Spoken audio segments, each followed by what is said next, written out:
Hey everyone, thank you for joining me. This is Firestone from JNLC or Online Language Center. I'm so excited to have you here today. If you're new, welcome. If you are not, welcome back again. Today, I'm going to want to be teaching you some of the 10 top phrasal verbs used in English, especially when it comes to talk about money, dough, cash. One of the root causes that is preventing you now from understanding spoken English or improving your listening comprehension is your ignorance about phrasal verbs. In this lesson, I'm going to provide you some of the techniques that you can use when it comes to understand the grammar of phrasal verbs. Are you subscribed to this channel? If not, please do it now. Let's get started. Why should you always think of phrasal verb as an entirely new independent word for a better understanding of spoken English in your regular daily basis?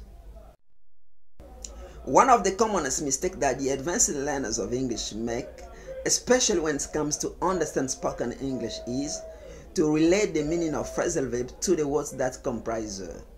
I repeat, to relate the meaning of phrasal verb to the words that comprise it. You know, dude, when you have a bad attitude to constantly relate the meaning of phrasal verb to the word that comprise it, it will make you feel most of the time miserable, frustrated, and sometimes ready to give up, especially when it comes to understand spoken English. You know what's wrong with that attitude? You know? There are a couple of reasons to explain that.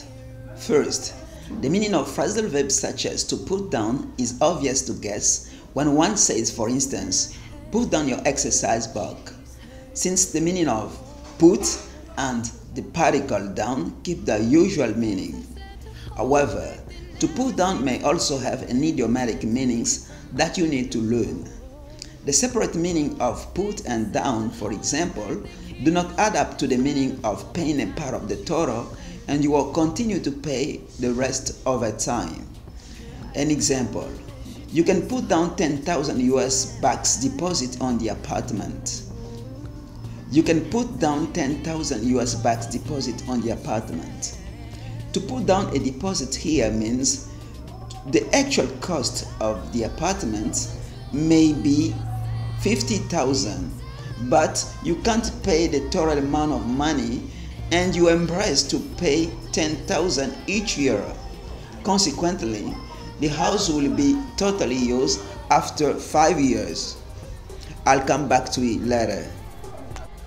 Hey guys, if you want to learn more about phrasal verbs, I mean what are phrasal verbs, meaning of phrasal verbs, grammar of phrasal verbs, I put a link below in the description of this video to help you learn more about it.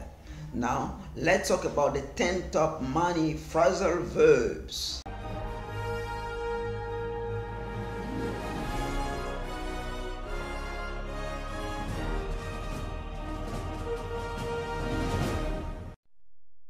Number 1, to put down. This verb or phrase must have got several meanings according to the context in which it might be used. But only one is actually interested in me. You know, the one related to money speaking terms. That means to pay part of the total and you will continue to pay the rest over time. Listen to this example. Miss John would like to buy a brand new car, but the problem is he can't afford that car now. He has got only 3,000 US bucks. What is he gonna do in order to get the car? He can put down 3,000 US bucks deposit on the car. He can put down 3,000 US bucks deposit on the car. I think you get it. Number 2, to pay off. To pay off means to pay a full amount of debt or to finally complete a payment. I'm gonna give you an example. It took me 10 years to pay off my apartment. It took me 10 years to pay off my apartment. It means I could pay money little by little. The full amount of money required to get my apartment at that time was 100,000 US bucks. So I had to pay 10,000 US bucks each year till I pay the last payment. Okay, this is to pay off. It means to pay a full amount of debt Now the house is 100% mine. I can do whatever I like. If I want to sell the house, I can, because it's my house. This is to pay off.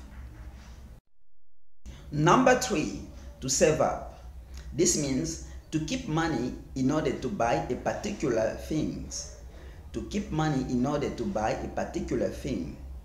So, see the way they use it. I'm saving up money for a brand new car.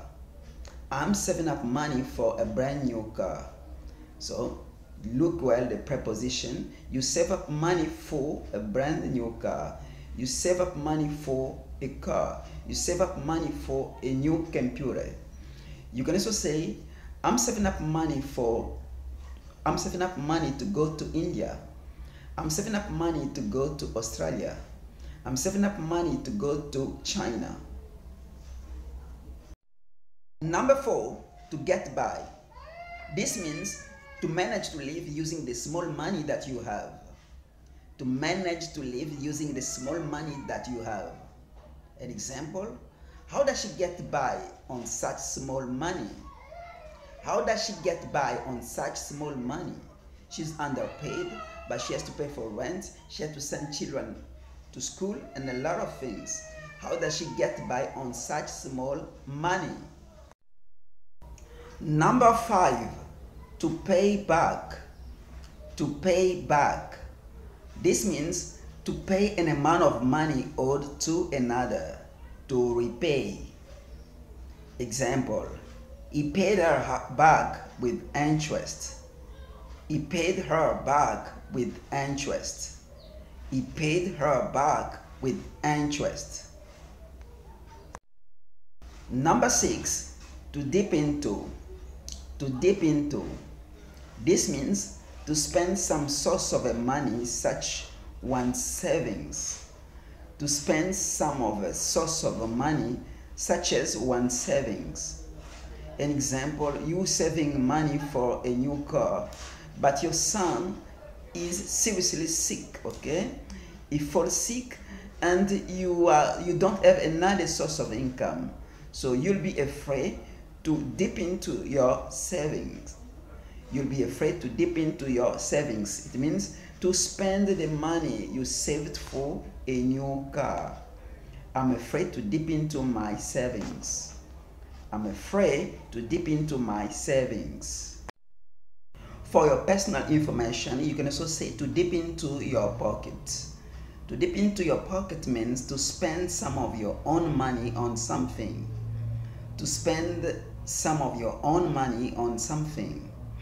I'm gonna give you an example. He was so sorry to dip into his pocket on drinking beers and chasing women. Okay? He was so sorry to dip into his pocket on drinking beer and chasing women. Number 7, to cheapen something. This means to give some of money so that a group of people can buy something together.